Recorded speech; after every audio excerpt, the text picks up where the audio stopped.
P T N news کے ناظرین السلام علیکم۔ ناظرین، اسرائیل فلسطین تنازع حالیہ کشیدگی کے دوران کون سا ملک کس کے ساتھ کھڑا ہے؟ غزہ پر اسرائیلی بمباری کے خلاف بہت سے ممالک نے اپنی آواز بلند کی ہے اور فی الفور جنگ بندی کا مطالبہ کیا ہے۔ تاہم ایسے بھی کئی ممالک ہیں جو اسرائیل فلسطین تنازع میں اسرائیلی وزیر اعظم نیتن یاہو کا ساتھ دے رہے ہیں۔ نیتن یاہو نے اتوار کو ایک ٹویٹ میں اسرائیل کی حمایت کرنے والے 25 ممالک کا شکریہ ادا کیا، جن میں America, Albania, Austria, Brazil, Canada, Colombia, قبرص، Georgia, Germany, Hungary, Italy, Slovenia اور یوکرین جیسے نمایاں نام شامل ہیں۔ ان ممالک کے اسرائیل کے ساتھ سفارتی اور تجارتی تعلقات ہیں اور وہ حماس کو عسکریت پسند تنظیم قرار دیتے ہوئے اسرائیلی حملوں کو اپنے دفاع کا حق قرار دیتے ہیں۔ دوسری طرف پاکستان سمیت مسلم اکثریت ممالک کی ایک بڑی تعداد اسرائیلی کارروائیوں کی مذمت کرتی ہے اور فلسطینیوں کی جدوجہد کو جائز قرار دیتی ہے۔ بعض ترقی یافتہ ممالک اسرائیل کا ساتھ کیوں دے رہے ہیں؟ اسرائیل کی حمایت میں امریکہ سب سے آگے نظر آتا ہے۔ حالیہ عرصے میں صدر بائیڈن اور ان کے وزیر خارجہ ٹونی بلنکن نے بارہا اسرائیلی کارروائیوں کی حمایت کی ہے اور اسے اپنے دفاع کا حق کہا ہے۔ بلنکن نے اسرائیلی حملوں میں فلسطینیوں کی ہلاکت پر تشویش اظہار کی، مگر کہا کہ ایک دہشتگرد گروہ حماس عام شہریوں کو نشانہ بنا رہا ہے، جبکہ اسرائیل دہشت گردوں کو نشانہ بنا رہا ہے۔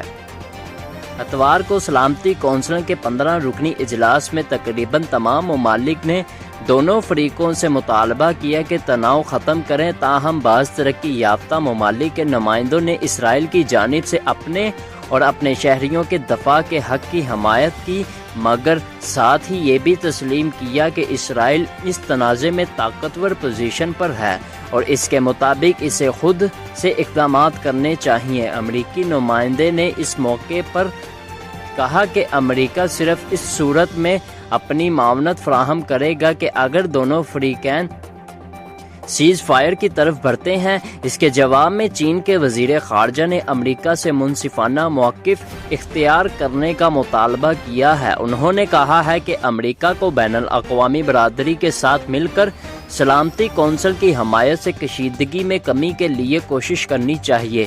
فلسطینی وزیر خارجہ نے سلامتی کونسل کو بتایا کہ جب بھی اسرائیل کو پتہ چلتا ہے کہ کوئی غیر ملکی رہنما اس کی حمایت کر رہا ہے تو وہ مزید خاندانوں کو ان کی نیند میں قتل کر دیتا ہے، جبکہ اسرائیلی نمائندے نے کہا ہے کہ اسرائیل اپنے بچوں کی حفاظت کے لیے میزائل استعمال کرتا ہے، جبکہ حماس میزائل کی حفاظت کے لیے اپنے بچوں کا استعمال کرتا ہے۔ اتوار کے اجلاس کے باوجود سلامتی کونسل کے اراکین کی جانب سے کوئی مشترکہ بیان سامنے نہیں آ سکا۔ خیال ہے کہ یہ تاخیر امریکہ کی وجہ سے ہوئی ہے، جو اسرائیل کا قریبی اتحادی ہے اور یہ سمجھتا ہے کہ ایسا کوئی رد عمل سفارتی طریقہ کار کے لیے غیر مؤثر ہوگا۔ جرمنی اور فرانس ان یورپی ممالک میں شامل ہیں جنہوں نے حالیہ کشیدگی کے دوران فلسطینیوں کے حق میں احتجاج کرنے والے مظاہرین کو منتشر کرنے کی کوشش کی ہے۔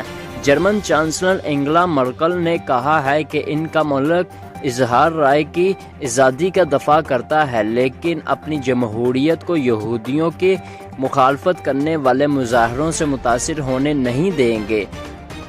جبکہ فرانس نے گزشتہ ہفتے پیرس میں فلسطین کے حق میں مظاہروں پر پابندی عائد کی تھی۔ ان کے مطابق 2014 میں اسی طرز کے مظاہروں کے دوران جھڑپوں سے مشکلات پیش آئی تھیں۔ خیال رہے کہ جمعے کو فرانسیسی صدر میکرون نے نیتن یاہو کے ساتھ ٹیلی فونک رابطے کے دوران اسرائیلی دفاع کی حمایت کی تھی۔ گزشتہ منگل آسٹریلیا میں ایک ایسی خاتون کو گرفتار کیا گیا جس نے مبینہ طور پر اسرائیلی پرچم کو نذر آتش کیا تھا۔ اس کے بعد آسٹریلوی وزیر اعظم اسکاٹ مورسن نے ایک بیان میں کہا تھا کہ ان کا ملک دو ریاستی حل پر یقین رکھتا ہے، لیکن مشرق وسطی کے تنازع کو آسٹریلیا میں درآمد کرنے کی اجازت نہیں دی جا سکتی۔ انہوں نے آسٹریلوی شہریوں سے مطالبہ کیا ہے کہ مشرق وسطی میں حالیہ کشیدگی سے دور رہیں تاکہ ملک میں امن قائم رکھا جا سکے۔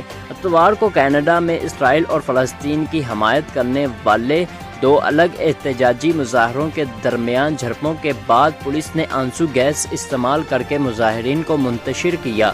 اس پر کینیڈا کے وزیر اعظم جسٹن ٹروڈو کا کہنا تھا کہ ہر شخص کو پرامن طریقے سے اجتماع کا حق ہے، لیکن ہم یہودیوں کی مخالفت، اسلامی فوبیا یا کسی بھی قسم کے نفرت انگیز رویے کو برداشت نہیں کر سکتے اور نہ ہی کریں گے۔ اس ہفتے کے آخر میں کچھ مظاہروں کے دوران ہم نے نفرت انگیز بیانات اور تشدد کی شدید مذمت کی ہے۔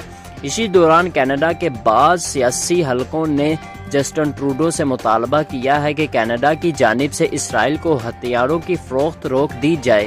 لندن میں اتوار ہی کے روز اسرائیل مخالف مظاہروں میں ہزاروں افراد نے شرکت کی اور برطانوی حکومت نے فوری ایکشن لینے کا مطالبہ کیا۔ برطانوی وزیر خارجہ نے گزشتہ ہفتے کہا تھا کہ برطانیہ یروشلم پر راکٹ حملوں کی مذمت کرتا ہے۔ یروشلم اور غزہ میں جاری پرتشدد واقعات کا خاتمہ ہونا چاہیے۔ تمام فریق کشیدگی کے کم کرنے کی کوشش کریں اور شہری آبادی کو ہدف بنانا روک دیں۔ روس کے وزیر خارجہ نے بدھ کو اپنے بیان میں اسرائیل سے مطالبہ کیا تھا کہ فلسطینی علاقوں میں آبادکاری کی سرگرمیاں روکی جائیں۔ روسی صدر پوتن نے جمعے کو متنبہ کیا تھا کہ حالیہ تناؤ روسی سیکیورٹی کے لیے براہ راست ایک خطرہ ہے۔